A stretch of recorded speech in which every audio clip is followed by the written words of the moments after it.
이제 빌레몬서 1장 1절부터 16절을 알아보겠습니다.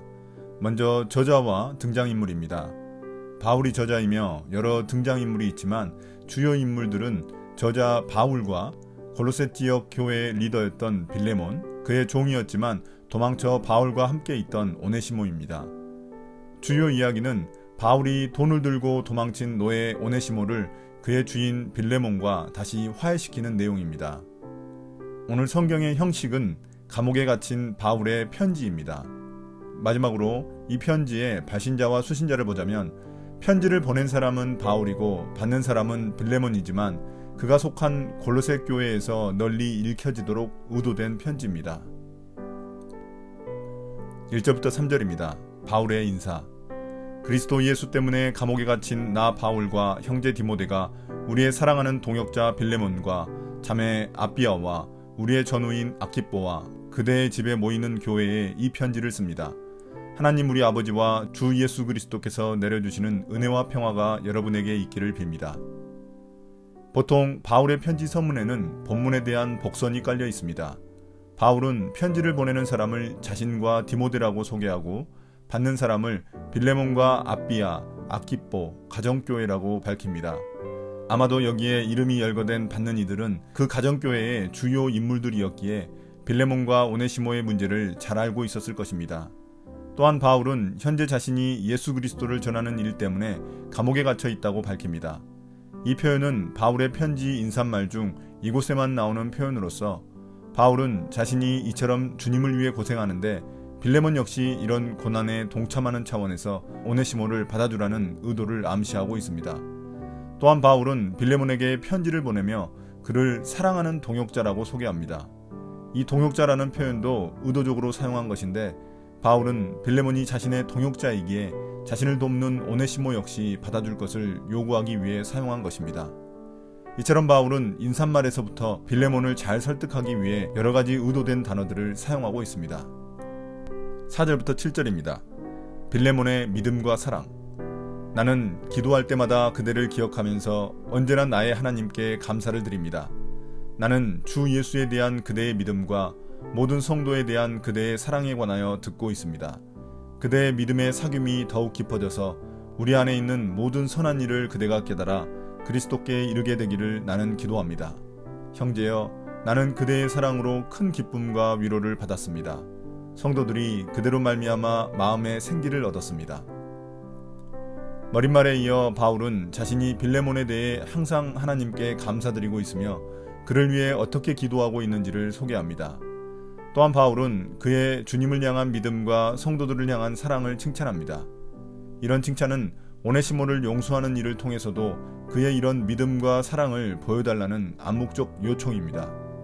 또한 바울은 그의 믿음이 오네시모를 위해 하나님이 하신 선한 일을 그가 깨달아 알기를 기도합니다.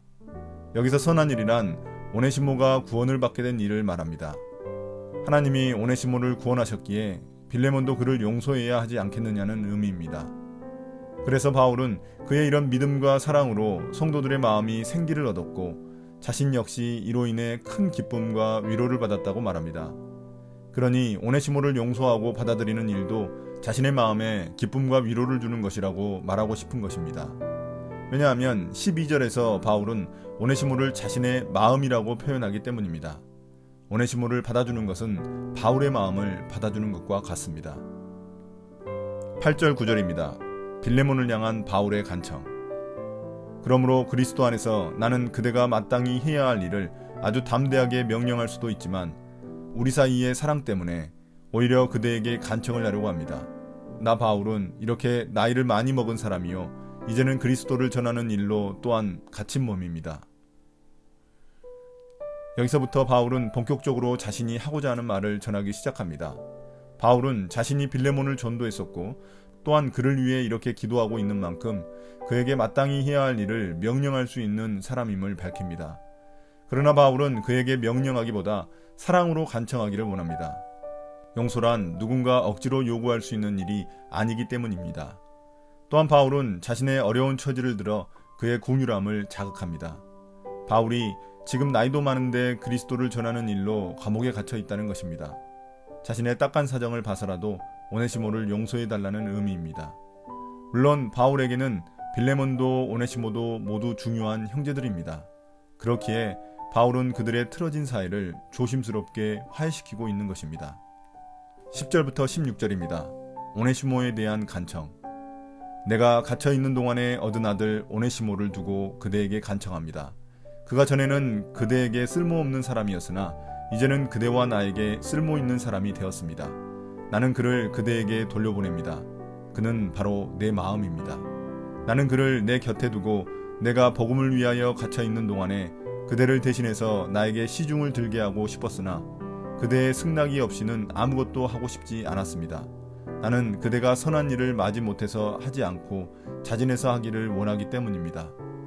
그가 잠시 동안 그대를 떠난 것은 아마 그대로 하여금 영원히 그를 데리고 있게 하려는 것이었는지도 모릅니다.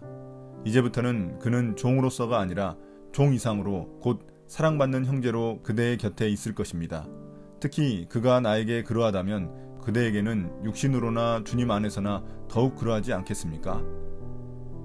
바울은 이제서야 그가 말하고자 하는 이름 오네시모를 언급합니다. 오네시모를 자신의 아들이라고 말하며 그와의 친밀한 관계를 밝힙니다. 그를 귀하게 여겨달라는 의미입니다. 바울은 도망친 오네시모를 전도하게 되었고 그가 그리스도인이 되어 바울을 돕고 있었던 것입니다. 오네시모란 이름은 유익한, 쓸모있는의 의미를 가지고 있습니다. 그래서 바울은 그의 이름을 이용해 그가 전에는 빌레몬을 배신한 쓸모없는 사람이었지만 이제는 그의 이름의 의미대로 빌레몬과 바울에게 쓸모있는 사람이 되었다고 말합니다. 왜냐하면 빌레몬은 동역자임에도 옆에서 바울을 도울 수 없지만 현재 오네시모는 감옥에 갇힌 바울을 옆에서 돕고 있기 때문입니다. 뒷부분에 나온 내용을 미뤄 짐작할 때 오네시모는 어떤 이유에서인지 자신의 주인인 빌레몬의 돈을 가지고 도망쳤던 것으로 보입니다. 그러다가 바울을 만나 복음을 듣고 그리스도인이 된 것입니다. 바울은 감옥에 갇힌 자신을 돕는 오네시모를 계속 곁에 두고 싶었지만 그가 도망친 노예 신분이기에 그럴 수 없었습니다. 물론 오네시모도 그리스도인이 된 후 자신의 행동을 뉘우치고 있었을 것입니다. 그래서 빌레몬과의 관계를 회복해야만 했습니다. 또한 바울은 오네시모를 자신의 마음이라고 말하며 그를 용서하고 받아주는 것이 자신의 마음을 위로하는 것임을 넌지시 드러냅니다. 더 나아가 바울은 빌레몬에게 그를 노예가 아닌 형제로서 대해달라고 말합니다. 왜냐하면 그리스도 안에서 모두 형제가 되었기 때문입니다. 오늘의 묵상 포인트입니다. 첫 번째, 하나님은 누구신가? 하나님은 엄청난 계획을 가지고 계십니다. 오네시모는 비록 주인을 배신하고 도망친 노예였지만 진정한 삶의 주인인 예수님을 만날 수 있었습니다. 여기에 하나님의 섭리가 숨어 있습니다. 어쩌면 우리가 보기에 안 좋은 일일지라도 하나님의 섭리가 숨어 있을지 모릅니다. 두 번째, 우리는 어떤 존재인가? 우리는 복음으로 변화된 새로운 사람들입니다. 오네시모는 복음을 믿고 그리스도인이 되었기에 자신의 잘못을 책임지려 했습니다. 당시 사회에서 도망친 노예는 목숨을 내놓아야 했습니다. 그런 위험을 감수하면서도 빌레몬에게 돌아가려 한 것은 그가 복음으로 변화되었기 때문입니다. 빌레몬 역시 복음으로 변화된 사람으로서 오네시모를 용서하고 받아들여야 합니다. 오늘의 기도입니다. 주님, 그리스도인이라면 자신의 잘못에 대해 책임질 용기가 필요하고 남의 잘못을 용서할 용기도 필요하다는 사실을 깨닫게 됩니다. 지금 제가 책임질 일은 무엇이며 지금 제가 용서할 일은 무엇인지 깨닫게 해주십시오. 예수님 이름으로 기도드립니다. 아멘.